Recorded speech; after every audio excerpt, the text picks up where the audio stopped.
পরোক্ষভাবে তৃণমূল কংগ্রেসকে পরিযায়ী পাখি বললেন রাজ্যের মুখ্যমন্ত্রী ডক্টর মানিক সাহা। নির্বাচন আসবে, তাহলেই তৃণমূল কংগ্রেসের দেখা পাওয়া যাবে। অপরদিকে ত্রিপুরা রাজ্যের পরিবেশকে অশান্ত করার জন্যই পশ্চিমবঙ্গ থেকে 6 জনের প্রতিনিধি এসেছিলেন আগরতলায়।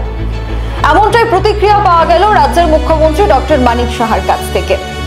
একদিকে যেখানে তৃণমূল কংগ্রেস প্রতিনিধিরা রাজ্যে আসার পর তাদের নাকি বাধা প্রদান করা হয়েছে এমন অভিযোগ নিয়ে ত্রিপুরা রাজ্য পুলিশ থেকে শুরু করে তাদের পার্টি অফিস ভাঙার জন্য থানায় গিয়ে মামলা করেছেন তারা। অপরদিকে আবার অন্য পক্ষ তুলে ধরা হয়েছে। তাদের পক্ষ থেকে বলা হয়েছে ত্রিপুরায় গণতান্ত্রিক অবস্থা নেই, ত্রিপুরায় গণতন্ত্র নেই। আবার অন্যদিকে বঙ্গ বিজেপি অভিযোগ করছে বাংলায় গণতন্ত্র নেই। আর এই নিয়ে তুমুল লঙ্কা কাণ্ড বাঁধে ত্রিপুরাতেও।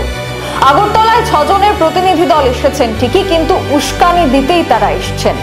পরিযায়ী পাখি বললেন রাজ্যের মুখ্যমন্ত্রী ডক্টর মানিক সাহা।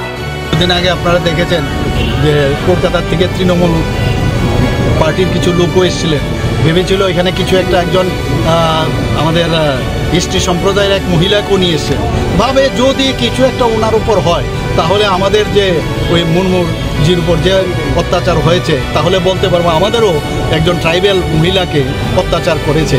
তো এই ধরনের এগুলো এদের যে কি বলবো, ওদের মানে মানসিকতার পরিচয় কিন্তু এগুলোতে দেয়। কিন্তু আমরা কিন্তু আলটিমেটলি এমনভাবে আমরা হ্যান্ডেল করলাম, হ্যান্ডেল উইথ কেয়ার, যে ওনারা যে উদ্দেশ্য নিয়ে এসছেন সেই উদ্দেশ্য কিন্তু সফল হলো। উস্কানির জন্য এসেছিল আর কি, ওরা তো সবসময় এইভাবে করে, আবার ইলেকশনের সময় আসবে ওরা। তো আমরা জানি হাউ টু হ্যান্ডেল, আমরা that we have done. Trinamool কংগ্রেসের প্রতিনিধিদের কিভাবে হ্যান্ডেল করতে হবে সেটা রাজ্য সরকার জানে, রাজ্য বিজেপি জানে, আর সেভাবেই তাদেরকে খুব যত্ন সহকারে হ্যান্ডেল করা হয়েছে। এমনটাই বললেন রাজ্যের মুখ্যমন্ত্রী ডক্টর মানিক সাহা। আবারও নির্বাচন এলে তৃণমূল কংগ্রেসের দেখা পাওয়া যাবে। প্রসঙ্গত বলে রাখা ভালো, 2021-এ পুরো ভোটের আগে তৃণমূল কংগ্রেস প্রায় লড়াই করেই দ্বিতীয় স্থানে চলে এসেছিল, কিন্তু 2021 সালের পর থেকে 2025 পর্যন্ত তৃণমূলের সংগঠন যে দুর্বল সেটা নিজেই স্বীকার করেছেন তৃণমূল কংগ্রেসের মুখপাত্র কুণাল ঘোষ।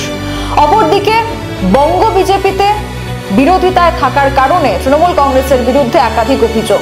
অপরদিকে খগেন মুর্মু অর্থাৎ বিজেপি বিধায়ক আক্রান্ত হবার পর ত্রিপুরায় তৃণমূল কংগ্রেসের ভবন আক্রমণ, আর তাতে করে 24 ঘন্টার মধ্যে সেখানে ছুটে এলেন 6 জন প্রতিনিধি দল। তারা এসে ঠিক কতটা সংগঠন মজবুত করতে পারলেন সেটা শূন্যতেই থাকছে। কিন্তু অপরদিকে আগামী দিনেও বঙ্গ বিজেপি এবং ত্রিপুরা রাজ্য বিজেপি তৃণমূল কংগ্রেসের বিরুদ্ধে লড়াই করবে, এমনটাই ইঙ্গিত দিলেন রাজ্যের মুখ্যমন্ত্রী। এখনকার মতো বিদায় নিচ্ছি। পরবর্তী খবরাখবরের জন্য চোখ রাখবেন সোশ্যাল বাংলায়। নমস্কার।